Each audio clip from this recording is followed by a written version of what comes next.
All right, Jimmy Johnson has now joined us. He's our five-time NASCAR Sprint Cup Series champion. He's also a two-time winner of the Sprint All-Star Race, 2003 and 2006. And he just won last weekend in Darlington to give Rick Hendrick his 200th NASCAR Sprint Cup Series victory. And his number 48 pit crew team captured the NASCAR Sprint Pit Crew Challenge last night at Time Warner Cable Arena. So you got number one selection of the pit stall, and you're driving the number 48 Lowe's Patriotic Chevrolet. Talk about racing here tomorrow night under the lights to win that All-Star event and get yourself $1 million. It's just a fun week to have things build up and then end on the All-Star event tomorrow night. Last night was a big night for my crew guys, and I couldn't be more happy for them. They put so much into their jobs and take it so seriously, and to win last night, meant the world to them, and they're still on cloud nine right now. So very proud of those guys. And tonight is a very unique format with qualifying in a very fun way to set the field, and then tomorrow night's all about the winner and the show and involving the fans. So. It's a fun week. We still take it seriously because we're on track and there's a lot to learn. But for the most part, it's a casual, relaxed, stand on the gas weekend. So it's a lot of fun. Take questions for Jimmy. We'll start over here with Marty, and then we'll go to Kenny. Marty, then Kenny. Marty Smith, ESPN. Johnson, given the format, all that money, no championship implications whatsoever. It's conducive to fireworks. How far are you willing to push it to win that money? Man, $1 million, there's a lot of reasons there to ruffle some feathers, or steal Earnhardt's phrase, to rattle his cage. You need to be in position to do that. And I think winning last night in the pit crew comp puts us in a good position for pit road, and hopefully we have a night on track that gives us an opportunity to take advantage of that pit road spot that we'll have. So there's a few pieces of the puzzle, and it's going to boil down to track position for that last segment. In a 10-lap shootout, you've got to be in those first couple rows. I would assume, there's a good chance we'll all crash, and maybe the guy in 5th or 6th will slide on through, but I think your best chance to win is starting on the front row, and that's really our goal, is to put ourselves in position to be on the front row for the final segment. Over here to Kenny, Sean in the middle, and then back to Melinda.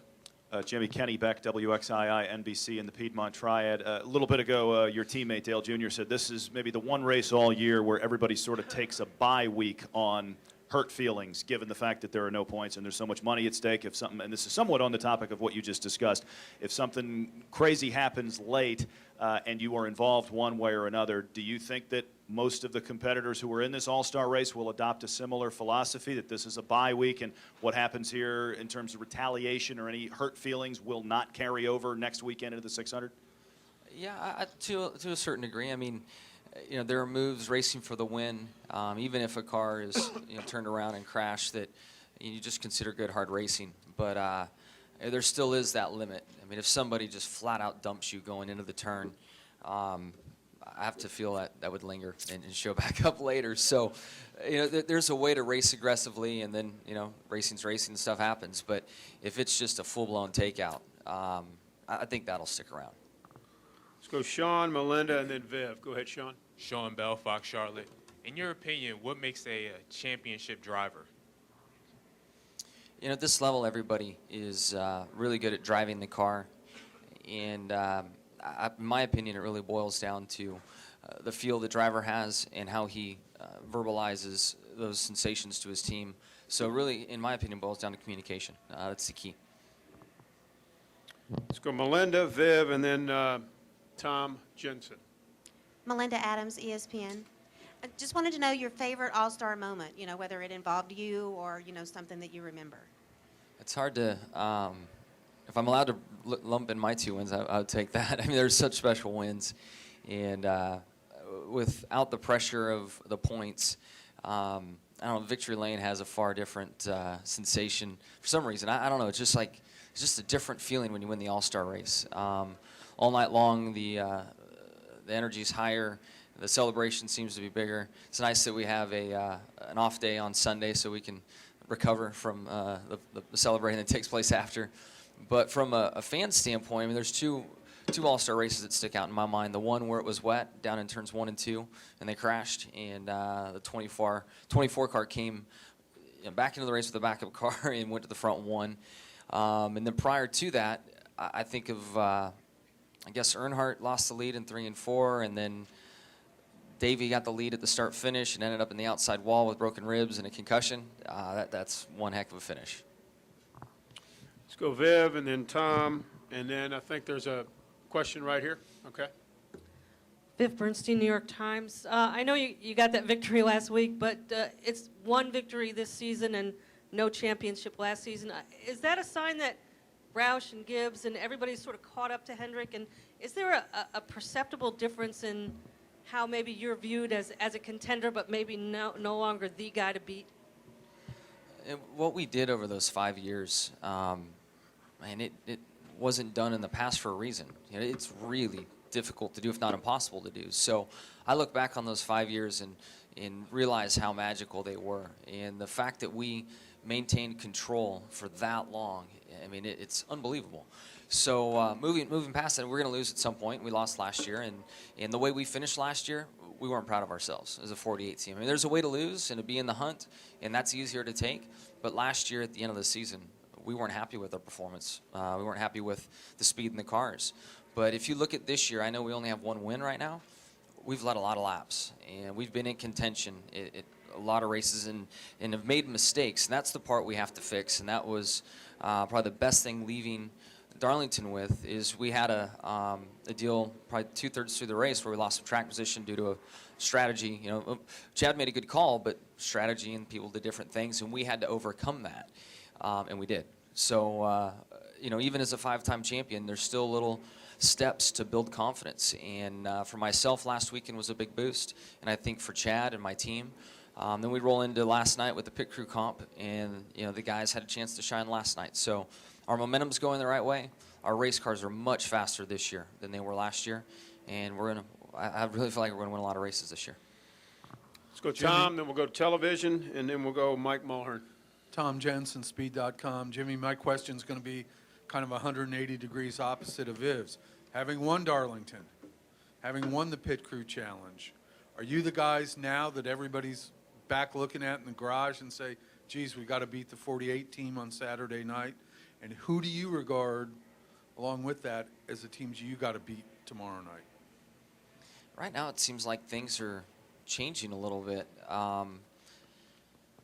You know, the way last year ended, the 99 and the 14 were by far the class of the field. And this year they showed some strength, but, you know, there's been a lot of laps led by the 56 car. The 11, we've been up there a bunch. The 18 was real strong at Darlington. So I'm not sure really who the target is. But, you know, I feel like we should be in that grouping. It's probably arguable who it is at this point. But you take out the 2 plate races. You know, we've had a lot of bad luck on plate races this year. You know, I don't know if anybody's earned more points than us. I don't know if they have, but I think we're right there in the hunt. So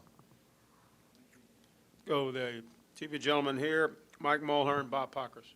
Jimmy, Doug Kuffner over here with News Channel 36 here in Charlotte. We're doing a story off topic on drivers and just the opportunities they have to spend with their families right before the race on pit road. Just kind of describe what goes through your head during that time and why that's so important to you. it is important, and it's nice to you know, be around your family before you get into the race car. Clearly, it's a dangerous sport, and it's nice and comforting to have family there. It is tough to have any type of real moment because, you know, cameras, fans, the anticipation for a race, you know, there's a lot of things going on, but it's just a comfort thing. The races where my wife isn't able to attend, or my daughter, you know, I feel a little, not lost, but it's, you know, there's a little piece missing, and I wish that my family was there. Fortunately, it doesn't happen often. And another thing to touch on is, you know, our sport really is a family sport, and a lot of other stick and ball players, the rules from the team and how they travel, where they stay, and the interaction they're able to have with their families far less than ours. So I'm very proud to be a part of such a family sport. Let's go Mike Mulhern, Bob Pockrass, Reed Spencer. Mike Muller.net. Of all the guys on the racetrack, I think I understand how their head works for everybody out there except Kurt Busch. You have a history with Kurt Busch. How do you race around Kurt Busch? It's like you're not quite sure what's going to trigger him. Well, last year we certainly had our issues, and since Richmond, he and I had a chance to talk, and we've raced great with one another. Through my experience, for whatever reason, two drivers will run into each other time and time again, and they're like magnets, and it happens. I had it with Sterling Marlin for a while, and don't know why, but when we'd crash with the 40. And then it was with the 2 when Kurt was in that, and a little bit when he was in the 22. But, when you're in the sport long enough, that stuff happens. And I'm thankful I don't have any issues out there right now. Let's go Bob Pockrass, Reed Spencer, and Chuck Howard. Bob Pockrass, Sporting News. With the changes to the cars starting this week, will you know much how the car will react in traffic just from your practice today? And does this mean that guys will be watching the showdown race maybe a little more carefully tomorrow? Yeah, we'll learn, certainly being on track today, what that skirt change does. And from the way I understand it, they're trying to help the lead car, actually slow the lead car down some and not give him such an aero advantage. Because clean air travels the car further, seals the car off, and that lead car has the majority of the downforce. The further back you go, the less downforce on the cars, and the cars don't seal up. So I understand the thought. We'll see how it works. I mean, we'll find out through the All-Star race, and it's a good time to learn. By yourself, we'll learn some trends, but once we get in the race, you can test all you want. You can put 4 or 5 cars out there, but for some reason, race situations are far different than anything you can create in a test session or practice session. Reed Spencer, and finish with Chuck Howard. Go ahead, Reed. Reed Spencer with the NASCAR Wire Service. Jimmy, in looking at the 48 crew that won the pit crew competition last night, there's not a single guy left from your championship teams of 2009, 2010 in terms of the over-the-wall group. Has the template for what you're looking for in a pit crew guide changed that much over the last few years? Yeah, just like this, the sport in so many other respects, it just continues to evolve. And for a long time, due to budget reasons and the structure of the budget for our organization, we worked hard to have over-the-wall guys that also had some responsibilities in the shop.